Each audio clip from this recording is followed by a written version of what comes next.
Hello guys, karibuni sana manze. This is Mend. It's a very new podcast. Hii mtaenda kufurahia, inaenda kuwatesa, menda kulia. Inawaletea guest fire. Hapa kidogo kaka hapa hivi utapunguza food. So leo hapa tuko we have a guest today. This guest of ours is does he need introduction ama it needs to do it for himself. Wajifanyie introduction. My name is Ian Njoroge. Tasemaje? Sema tu Kenya nauzanga. Sogopa kusema nauzanga Panadols. I don't know. Mimi mwanabiashara tu. Mwanabiashara. Na the last time. So nini kwa wale vijana wa Forex? Wanafanya mambo alafu kuzona sema sisi tunafanyanga Forex. Ni kujaribu tu. Ni kujaribu ni bora. We are just trying tuone kama tukijaribu kujenga nchi itajengeka. So far inajengeka. Tunangoja sasa nyinyi mkuje mpige plaster na mpake rangi. Hapo tu. So Ian, hii podcast ni very simple, ni very direct. Tunaongea kuhusu our society is quite broken in so many angles. And one of the angles that our society is broken is that our generation coming from millennials going to Gen Zs, and now there's this new generation and bado wajamea fudhi. I don't know what kama wajaja bado kama wako na ile nini. So that generation, the brokenness is so bad, and I'll give you an example of how things are bad in our generation. Like most recently, we had this thing about Airbnbs. Wase kufanya ile kitu, people are killing each other in Airbnbs. Actually, let me rephrase it. Men have been committing more crimes Airbnbs than any other gender. Yeah, sindio. Kama utakuza kuna gender ngapi? Men have been committing more killings in those Airbnbs. So here, by podcast, what we want to do is we want to be that bridge. We don't want to be that voice of reason. Like what can our society do? What can our generation basically do? Sindio? Si kila saa unasikia mwanaume amefanya kitu ama hii nini. So my first question to you is, do you think men are hurt? Do you think there's so much pain in men that it pours out and it reflects in such behaviors? And by pain, what do you mean? By pain, I mean tumeumia. Nani amewaumiza? Sasa wewe ndio unaniambia sasa. What do you think? Okay, let me describe the pain. Yeah.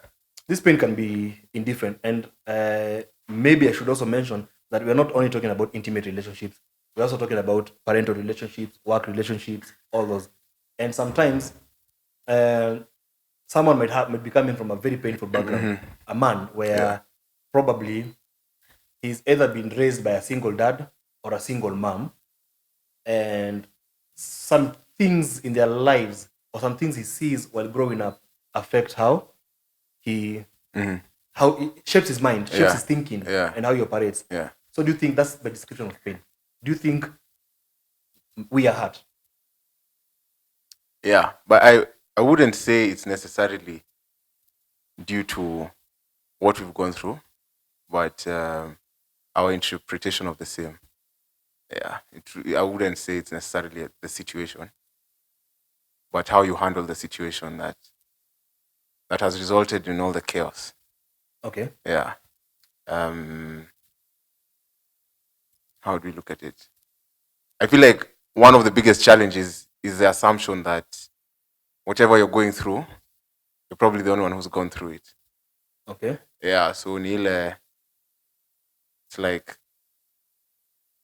you've accumulated hurt over a long period of time. So now the only way it could come out is an outburst.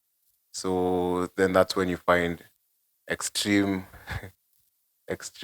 measures for like killing people. Yeah. But sometimes the outburst doesn't have to be killing. Like it's not necessarily killing, but it's not it doesn't necessarily have to be killing. But just extreme. I don't know. Taking extreme steps. To showcase your pain. Yeah. Okay. So another question, maybe because you're super satisfied with your answer, Sayana. Do you think the girl child is so overpowered that the boy child does not know how to handle it? I don't think. No. No. Okay. No. So what do you think? That's not the problem. What is the There's problem? nothing like, I don't think they've been over what? Overpowered. No. Over empowered. Over-empowered, yeah. They've not been over empowered. They've just been empowered. Yeah. I think maybe this is how you look at it. How do I put it? Just because no, I'm looking for the words. And I'm not trying to be politically correct. I'm just looking for the words or rather an illustration to put it across with.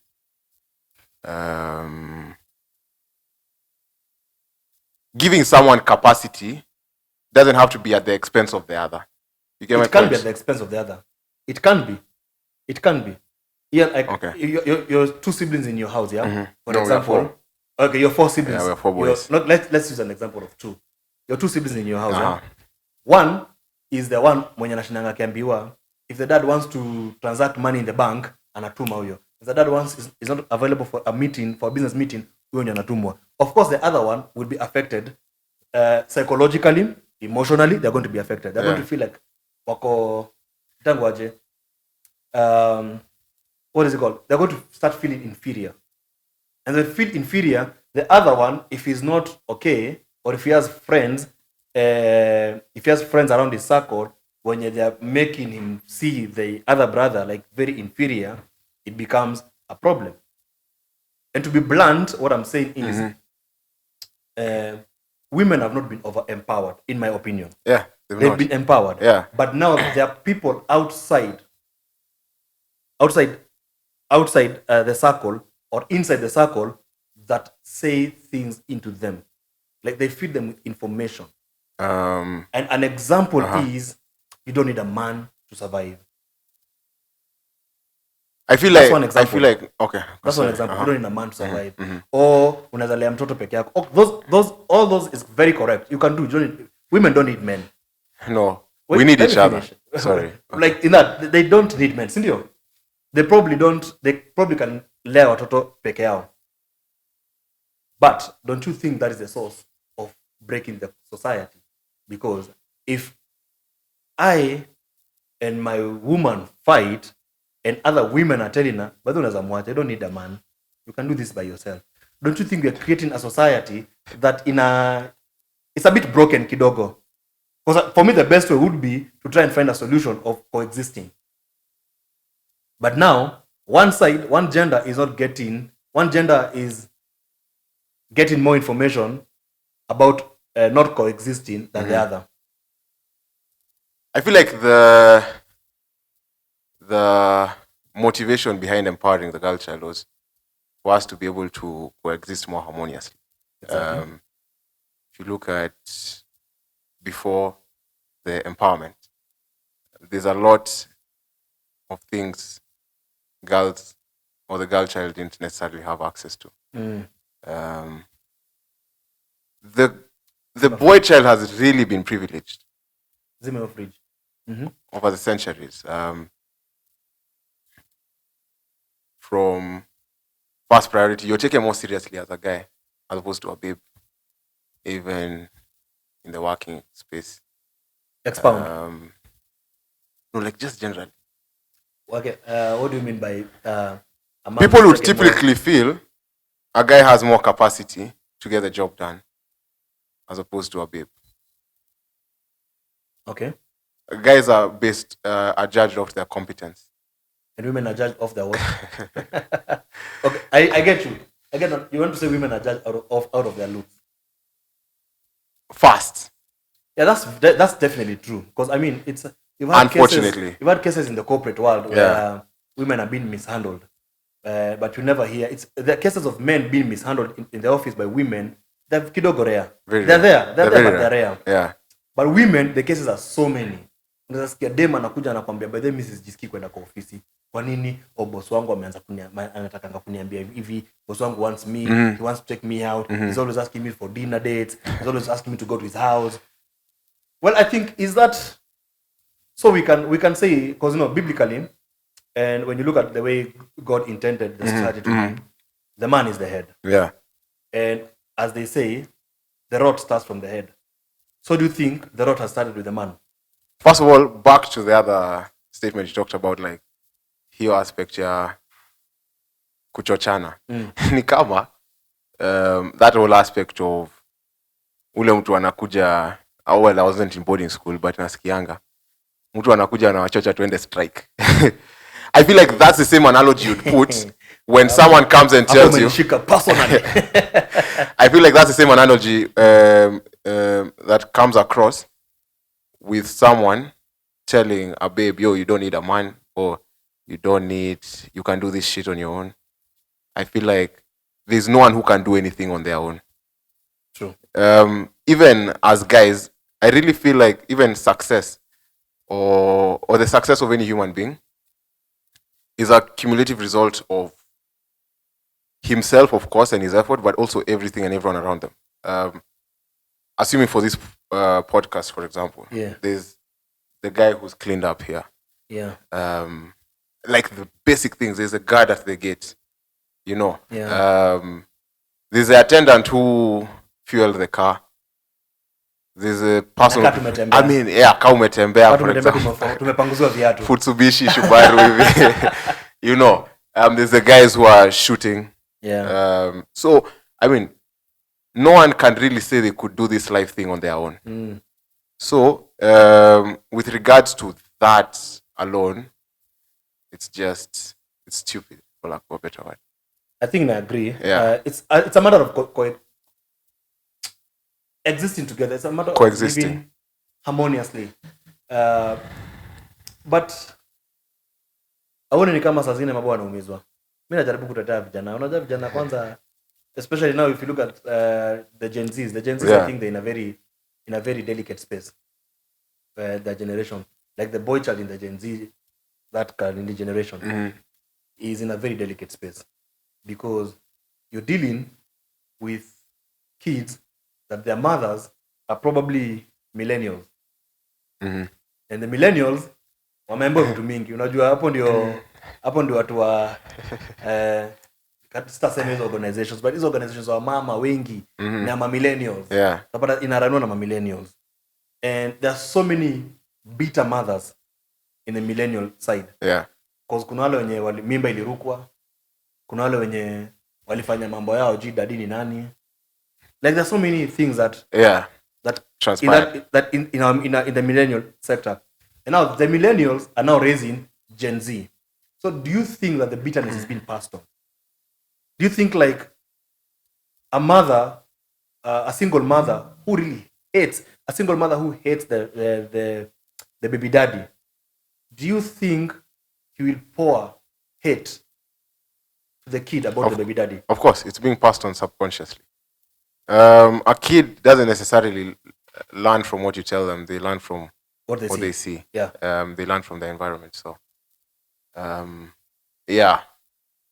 I won't be surprised if that generation is messed up. Well, can we with if that's the... You don't think the generation will be messed up? No. There's a probability that it will. People in that generation will have some challenges. Just merely due to that. Yeah. Because our parents are our first example of what a human being should be and how a human being should live among people in society. So once you have a wrong example, or once you have someone who's hurt raising you, it might really, for lack of a better word, alter or tamper with how your view on life and your view on people and society. So is that why we bring this toxicity? And toxicity is both ways. Toxicity because there's that mother who is speaking things to the kid, or don't be like your dad, don't be like this, your dad is this, your dad is that. Yeah. But on the flip side, there are those kids who grow up seeing their mothers being abused. Kuna ule mtu mwenye ataamka asubuhi, the first thing they see is their mother crying. Yeah. The last thing they saw Was the mother crying? Because probably mzae alikuja kama amelewa akafanya kitu, maybe akapiga mamake, ama said some bad things about the mother. So this kid, this now on the male side, this boy has grown up seeing that as a normal thing. Yeah. Like I can come home drunk and slap my woman hard. I can come home drunk and sit in the dining room and start shouting at my wife. Yeah. Like wapi chakula? Mbona hujaleta chakula? Nafanya nikifika chakula kwa meza. There are those kids that have grown seeing that. Yeah. And I feel like somehow it's like two sides of the coin. Yeah.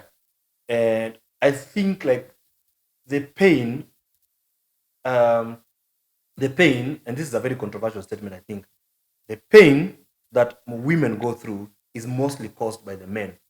And the reason I'm saying that is because, again, going back to biblically, we are supposed to be the heads. And you as a head, you need to know when to say things and when to cool down things. And you need to know how to handle people. The same as a leader in anywhere. And going back to the office thing, if you are a CEO, you're a male CEO, not every woman that comes to your office is a sex toy. Si kila mwanamke unakula. Sure. Get. So do you think that this pain from women, some of it has come from men? Like that, because if I grow up, if my kid grows up seeing me beating my wife or beating the mother, and it's a boy, that's a normal thing to them. That's a very normal thing to them. And if I have a daughter and she sees, if you put those two kids in the same position, a boy and a daughter, the daughter will grow up hating men. Yeah. Because that's what she sees a man as an animal. But the boy will grow up emulating their father. Most high chances are they'll grow up emulating their father. But wakaona siwezi fika home manze na hakuna food. Piga home mwanamke. Yeah. Unaget? So do you think that pain, sisi ndo tunaleteo pain as the men? I feel like where we should start at is that as men, we should just take responsibility for all the shit going on around us. I agree. Totally agree.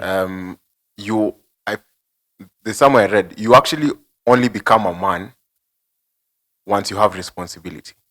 Or rather, once you pick up responsibility. Before that, you're still a boy.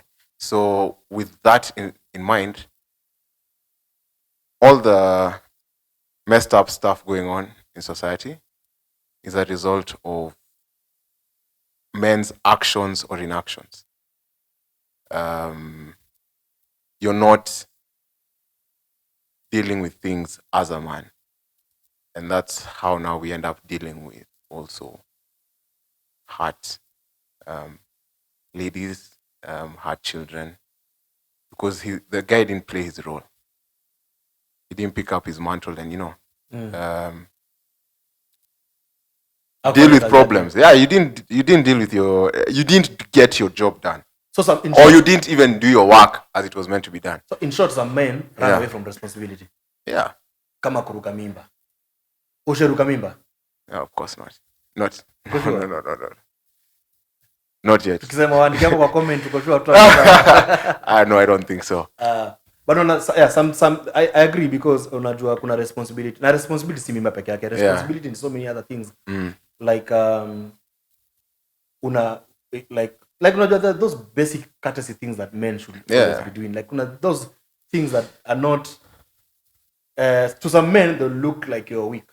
Of course. So you know like what now? Like let's say putting a chair for a woman. Sindio kufungulia dem mlango. Ama ukifungua ama chivalry. Yeah? Like chivalry, yeah. Exactly, yeah. That's some people, it's some men hiyo ni weakness. Ati bro unakubaliaje kufungulia dem yako mlango? Una get? No, the thing is, what are you trying to show? When you But that's the problem. You're not trying to show anything. No, when that guy was telling you how do you open for a babe at the door, what are you trying to show? It's probably because they don't have a babe. Most of the case, it's like most toxicity among men, most of the time it's brought about by people who are not in a position to do the same thing. Like you see. No, I tend to think that the problem is not necessarily they can't do the same thing. It's just a self-esteem issue. And what?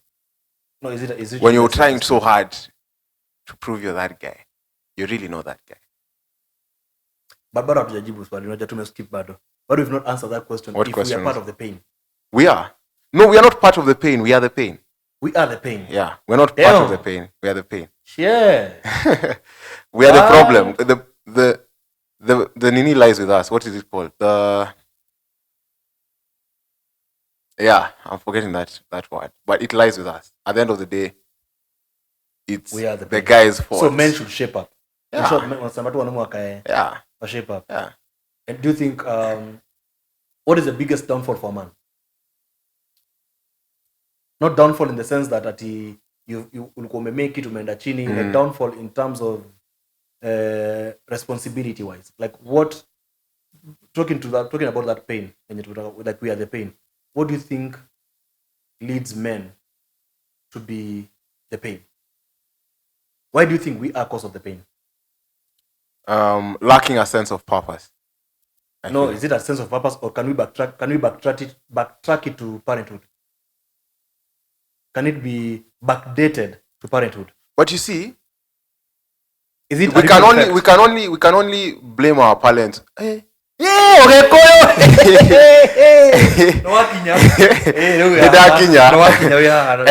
the area. Anyway, we can only blame our parents for too long. You know, at a certain age, you just sound like a crybaby. You get my point? Is it sounding like a crybaby, or is it a ripple effect? No, I'm saying It could be a ripple effect. Because look, maybe my parents were... No, Jesse, if we were complaining about like assume you're like 15, 16. You're saying, was 16, sweet 16. You don't look like it. Don't But- be cheated. But yeah, say at 16, you're saying my dad. And at 30, you're still saying my dad, G. No, but you see, some people don't say my dad. Some people don't say my dad. Through the actions, you can they're saying my dad through the actions. Yeah. When I get, it's not necessarily, when I say backdating it to our parents, it's not that we blame them, but the things our parents went through, with their parents, spilled over to them, and the things they went through to them spilled over to us. Yeah. Look at it like wealth. A family that was born with their great grandparents with money, it's very rare when you follow that line to see the Gen Z's broke. Yeah. It spills over. Is it the same scenario with character building in kids? Is it the same scenario in shaping up our kids, both mentally, physically, and emotionally? It is. Yeah, it is. But then again, going back to what I've just told you, we live in a society and we live with people. If you notice that, hey, Jesse is telling me I'm pissing him off when I do a certain thing, the next person is telling me the same thing, the other person is telling me the same thing, then it should be signaling in my head that, hey, probably this is a wrong thing. Okay. You get my point? When it comes to the boy child, is it, because so many people, it's been said every time, it's always said, like wanaume melala, wanaume nini, all those things. It's always said. So is it that we've not woken up, or is it we don't have proper channels to have this conversation? Unajua tukizaliwa, not us, but I don't know. Yes, millennials have that problem also, where a man should be a man. A man should not cry. A man should not talk of his problem with a woman. But I think I'm of the opposite side. I think a man should be vulnerable. Vulnerability is good. It just cleans your heart. It cleans your emotions. You free your mind. And that's, if you're vulnerable, let's say if I'm vulnerable, it will not lead to cases of throwing someone off a balcony. You get? Because I was vulnerable with someone and they talked sense into me and I felt there's a way it controls emotions. But if I'm not vulnerable, if I cannot cry in front of people, if I cannot do shit in front of people, then when I'm with that girl on the 10th floor of a building and she does something stupid, all that anger, all that vulnerability that I never poured, I just mess it up. So do you think men should be vulnerable? What I'll say is, No, can you cry in front of a babe? I don't think I can. Is it because you've been brought up to know that men should not cry? I don't think it was ever told to me. It's just That's exactly what we said. subconscious. It's not. It doesn't have to be told. Yeah. It doesn't have to be. But it was told. I'm sure it was told to you at some point. Because there's this thing people say, unalia kwani wewe ni msichana. Unapiga shot mbili unalewa kwani wewe ni msichana. Like it's like we've associated weakness with girls. So it's very hard for a man to be vulnerable because vulnerability is a sign of weakness. And we've already associated weakness with women. So do you think that association of thinking that being everything weak is for the women and everything strong is for the men, do you think that has had an impact in our upbringing? Hey, karibu nitoe ukamba hapo. Yes and no. I'm still going back to the statement I said earlier. What did I say? You said the statement. I don't know. Oh yeah, the reason as to why one gets to that point, it's pent up aggression. You don't address issues. Jesse comes steps on me today, I keep quiet. I feel like that is what piles up to the point where now you end up doing extreme things because now it's just an outburst. It's like this energy has to go somewhere. Exactly. So it just has to be unleashed. So it's the same thing with regards to, I wouldn't say so much being vulnerable, but I'd say if a babe wrongs you, you should be in a position to say, hey, yeah, you didn't come off correct there. So basically it's communication. It's just a communication issue. With regards to being vulnerable, I don't think it's ideal to just be vulnerable with anyone or everyone. Not anyone. It's your babe. I mean, umekaa nao dem. I know, I don't think I would. Umekaa nao dem, umeenda hapo nje umechezwa pesa, umechezwa mita, utakuja utalilia nani? But you see, the point... Ukikuja kunilia mimi Jesse na shanga. No, the thing is, the point of being vulnerable is trying to get a solution from the problem, not trying to get sympathy. No, sometimes vulnerability is not about solution. Sometimes I think sometimes vulnerability is not trying to find a solution. I think vulnerability is just letting go of that pain that you're feeling at that certain moment in order for you to be able to now think straight. Because if I'm really, really hurt and I come and talk to my babe and cry and tell her, by the way, fuck life. Me nimefika mwisho, I can't do this shit anymore. And it's in pain. Now who's going to be the strong guy? You know, that's the thing I don't get. You have moments to be strong. You're not vulnerable from Monday to Monday. Do this. Go. That's why the other channels, there's therapy and then there's your boys. Sometimes you go chill with your boys. No, listen. No. We just spell it up, man. But then those aren't your boys. No, we are boys.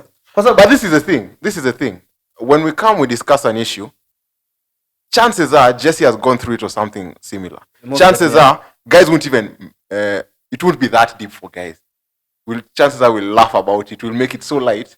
You're like, you go back home feeling, guy can continue with life. If you come and we laugh about it, make light of the situation. Because sometimes I feel like the challenge is not necessarily the problem. The challenge is that in our head, we make it so big. That's usually the problem. Because sometimes you go like, probably you discuss with your pops or something. Unamwambia shida umepitia. Unaweza nakwambia budako umelemewa na drugs. Unaweza namwambia dadi manze nimepiga hii kitu imenishinda. Can you do that? I feel like by the time you get to that point, even him would understand. Yeah, I probably would. Because that is also a sign that this guy is trying to get right.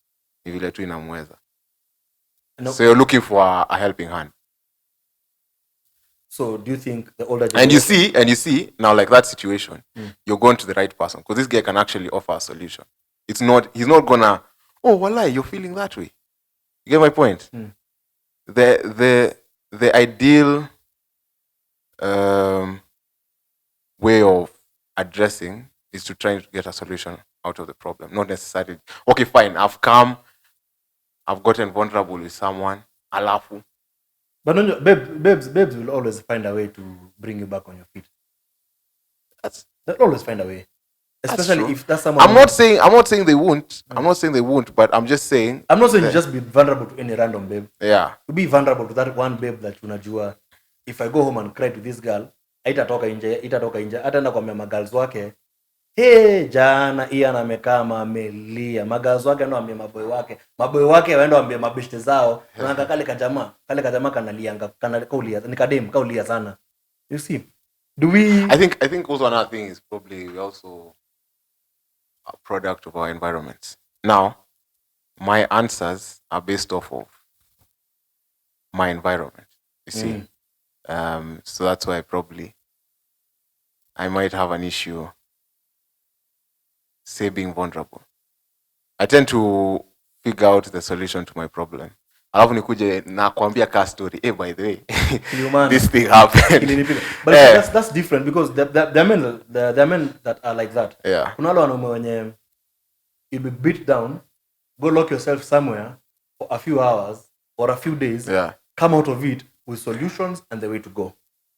And those are the men that you'll never hear them killing people or beating up women or doing some very funny toxic stuff. Yeah. But now that these men who I think I would account it to what is it called? Self-esteem issues. Yeah. Enye kidogo unasumbuliwa kidogo unalia ama exactly. It goes down to self-esteem. It all boils down to self-esteem. Another thing that helps, and that's one thing I think there's a disconnect between us, is the aspect of having older guys around you. Because we stand on the shoulders of the people that have come before us. That's true. You need, especially as guys, we need a couple of older guys around us. Guys you'd consider like a big bro, someone you can call, hey, what's up? How do you do this? What about those guys who have big sisters? Like, it doesn't necessarily. It's not necessarily your biological. No, I'm not saying biological. Yeah. Like, see,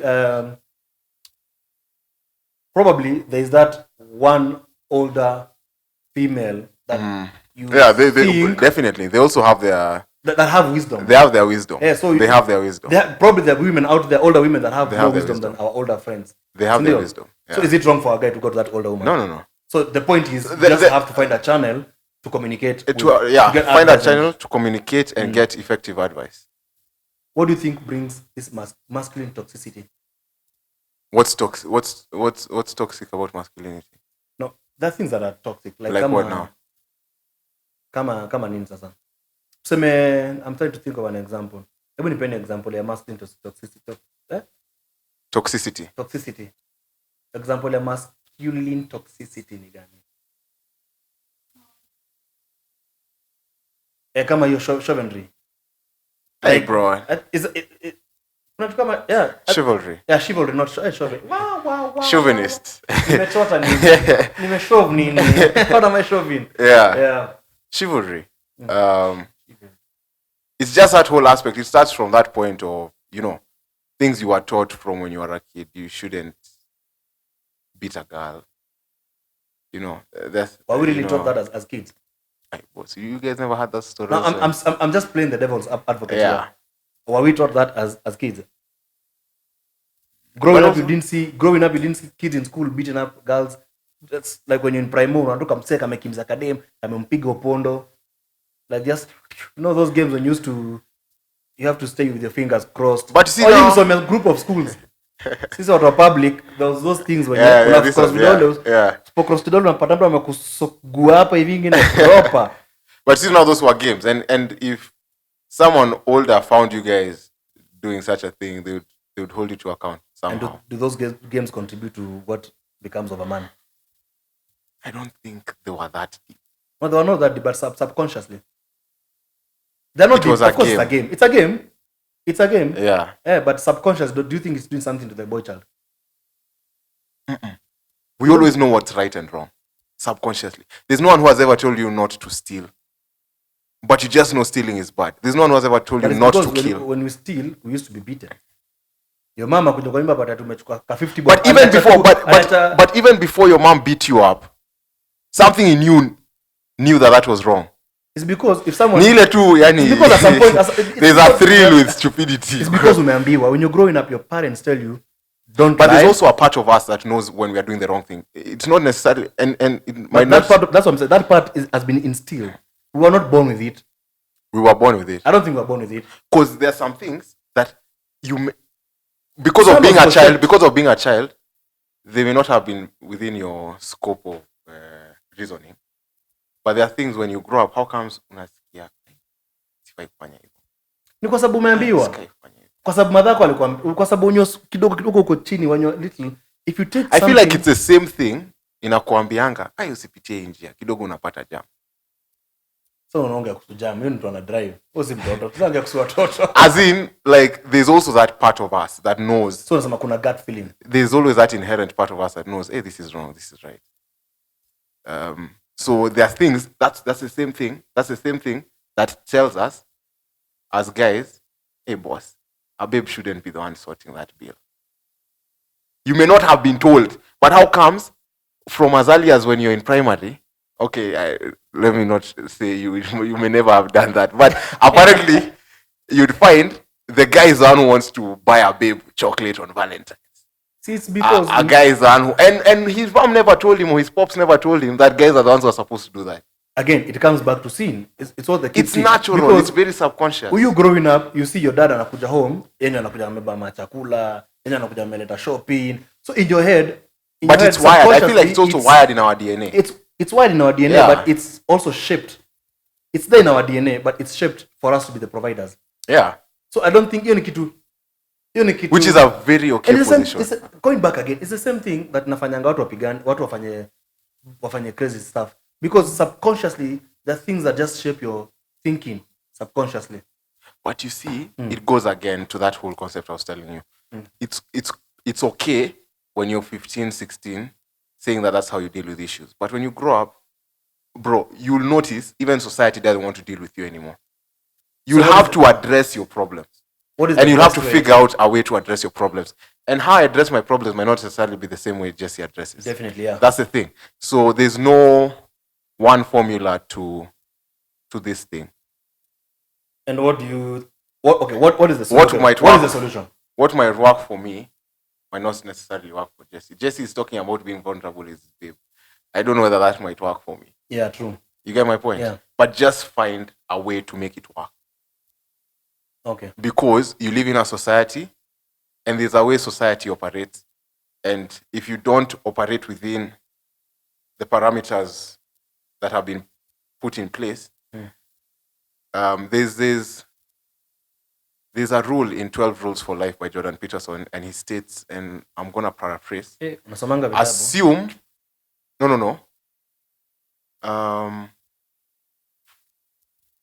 raise your child in a way that they will be accepted in society.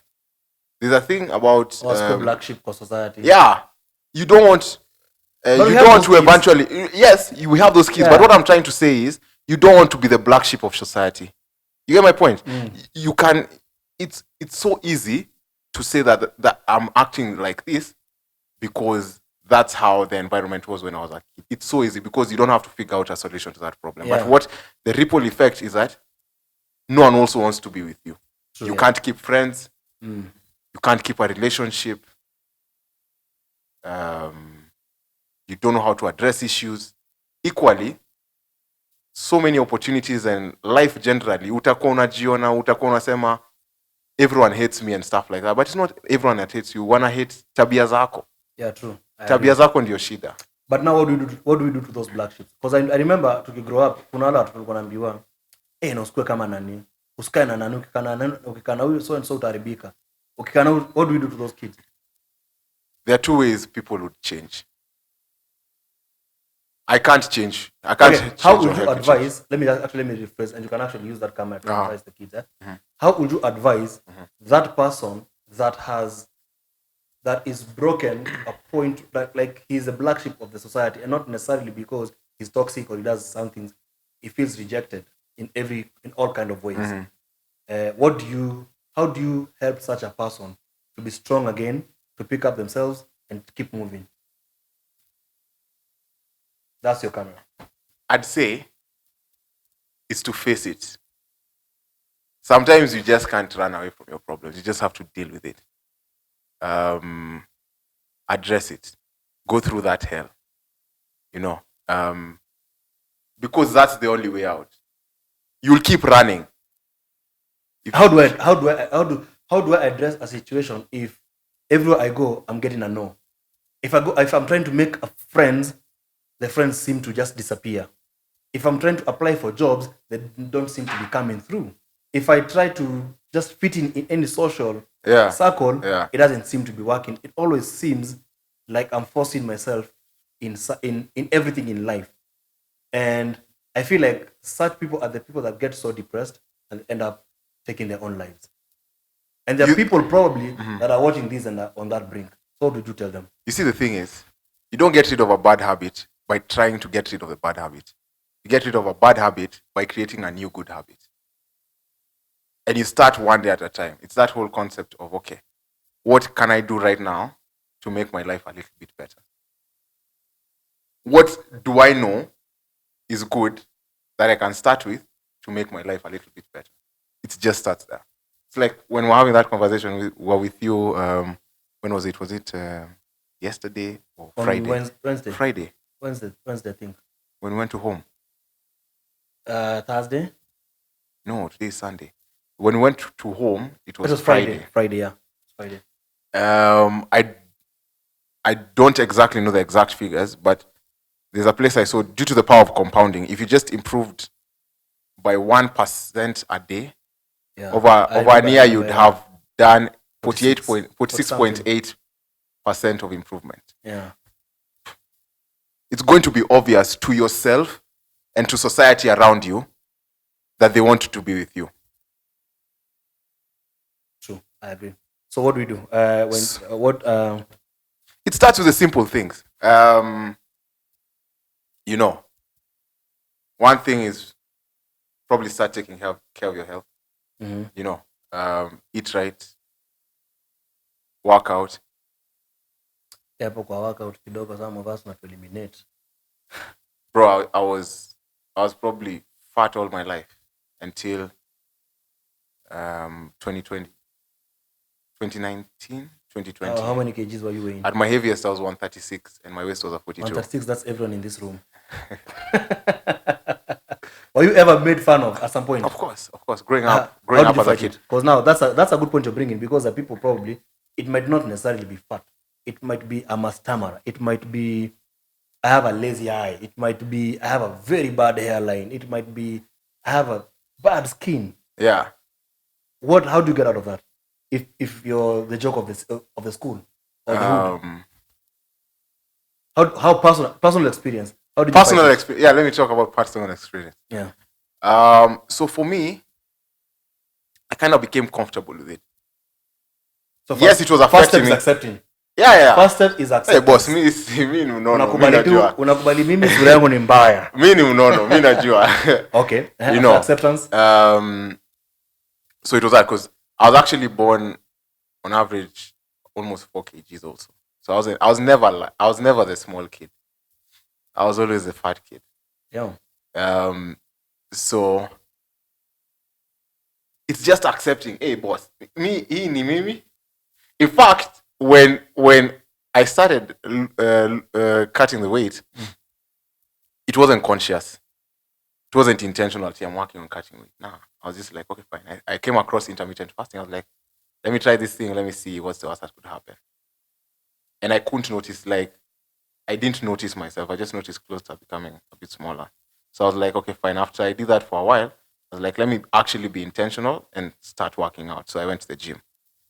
But so what I'm hearing from you is once you accept, change just comes naturally. Yeah. Because if you know this is the problem, then you might accidentally come across solutions and you'll embrace them easier. Because you know it's a problem. Yeah, you know it's a problem. You already know it's a problem, but you're just trying not to. It's like always coming to. It's like assuming now I was still the fat guy. Hey boss, how do I cut weight? Boss, watch your ujinga. Stop eating too much. And work out. Not necessarily wachana na burger, but stop eating too much and work out. Yeah. Or work out. Yeah. You get my point? Yes. We already have the answers to our problems a lot of the times.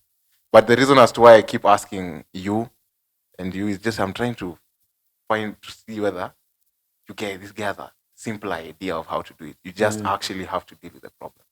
It's just that. That's good. I think You just have to deal with the problem, and it starts from those simple things. You just do what you think you can. Fine. If your room or whatever is disorderly, first start with arranging your room.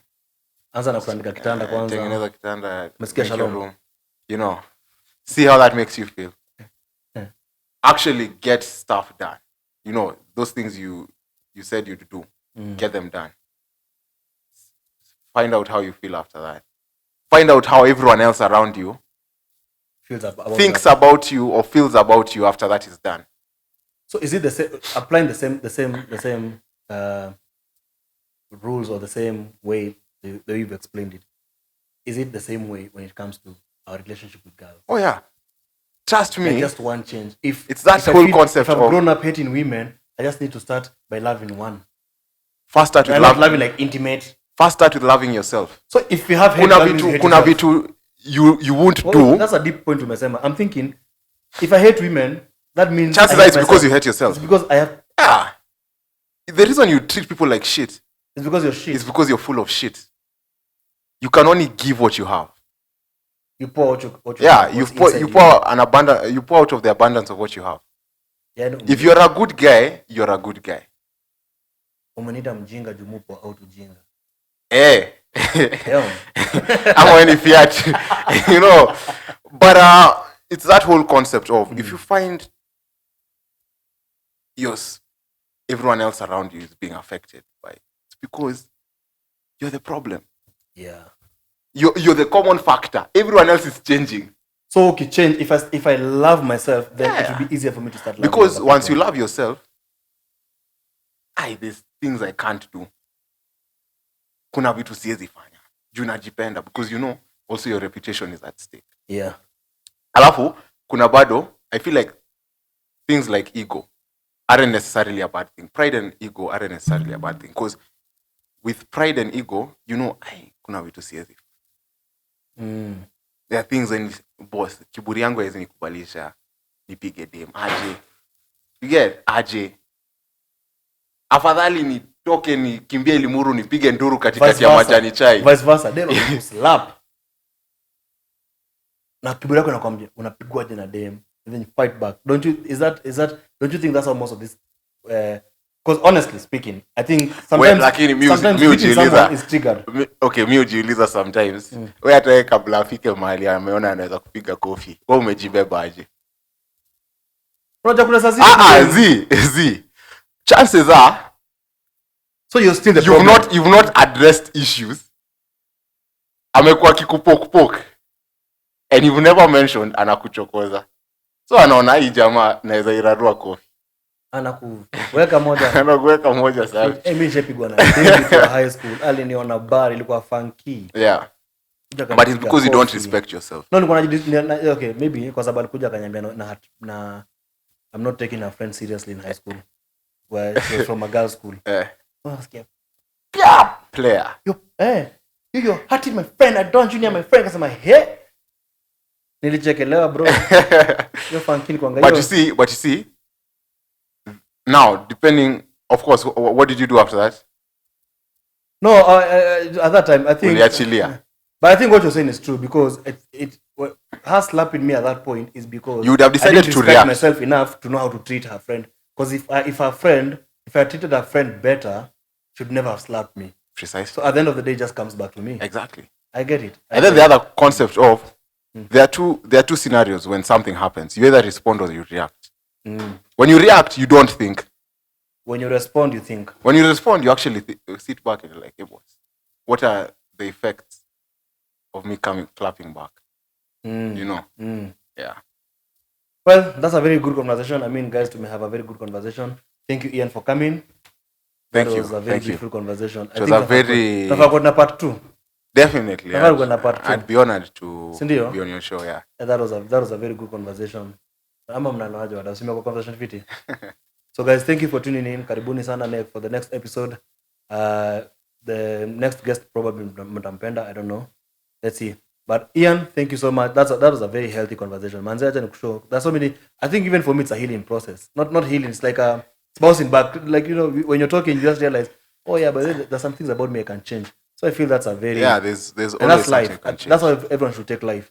Not every conversation should just be about others. I mean, it can be about others, but also learn a thing or two. Sindio? Definitely. It's also the other aspect of approaching the conversation, assuming the person you're listening to knows something that you don't. So if I get into a conversation with Jesse, and with that in mind, I'm not sure at what point of this conversation with Jesse he might say something brilliant that I never knew before. I know I've said so many brilliant things. You don't have to say. Umemwaga mingi sana. Siwaambie sana. Wewe ni mhenga. Nikilemba tu nimekosa. Nikilemba tu nimekosa. But yeah. Majenzi wajua mhenga ni nini? A wise man. Kwa mboze za sitango nini? Hawakutuvalisha vilemba vya okoka. Hey bro, let me tell you, my soul was pathetic after even KCSE. It's that one where I used to think of my story, especially in English, I used to think of my story in English and then try and translate it in Kiswahili. Na kangenuka, ningeandika Kikuyu. I swear. Ungekuwa Gen Z saa hii wanafanya na ChatGPT. Unaingia kwa ChatGPT na kwa composition mzima. But Kiswahili was a hard language. Hata mimi nakubali. I know it's easy to speak, but it's very hard to like read and be examined in Kiswahili. And then also a lot of my environment, we didn't speak Swa. Now the difference is a lot of my environment they didn't speak proper Swa. Ilikuwa kama mshenga. Wanda shule unataka kuchange kitu utakuandika kompo lakini nothing manze. But definitely Jesse, it's an honor. Thank you. You mentioned this to me. We're having a conversation on Thursday. On Thursday, yeah. And then you were like, boss, I want you to be on my episode. I was like, say less. So, it's because you're a friend, and I genuinely believe in relationships and true. Working on that. So for me, it was just like, hey, watch I go listen to a friend. I never knew the questions you'd ask. I never knew what would come out of this. Unge plan. Sikutaka plan. Ningefanya PR mingi. Ungefanya PR mingi hapa. But yeah, so any other time you'd like to invite me, I'd be honored. Also thanks to the sponsors, Vida Home 254. Akina JB. Nani wengine? Looku, unafanya fiti manze. Looku. But you should come shave at our spot. We'll talk about that next time. So it's a whole story. So kitu hapo waambia, this guy runs man cave.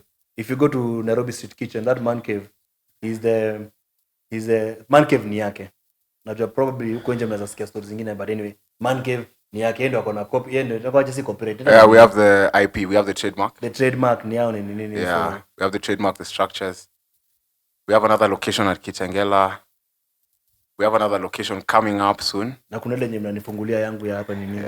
Ya pale chini, Hiyo Hiyo deal lazima ikam. Yeah, and the goal is 100 locations by 2027. It's a bit ambitious, but we're actually franchising them all. 100 man caves by 2027. Yeah. Franchising. It's possible. Franchising. Kama 20, si tumebakisha kama ngapi? 80. 80. Tupate Jessica wengine wanne. Wako hapa. Kuisha. Tumefunga hizo. Yeah, so we do that across Africa. Start off with Kenya. You told me about Botswana, yeah.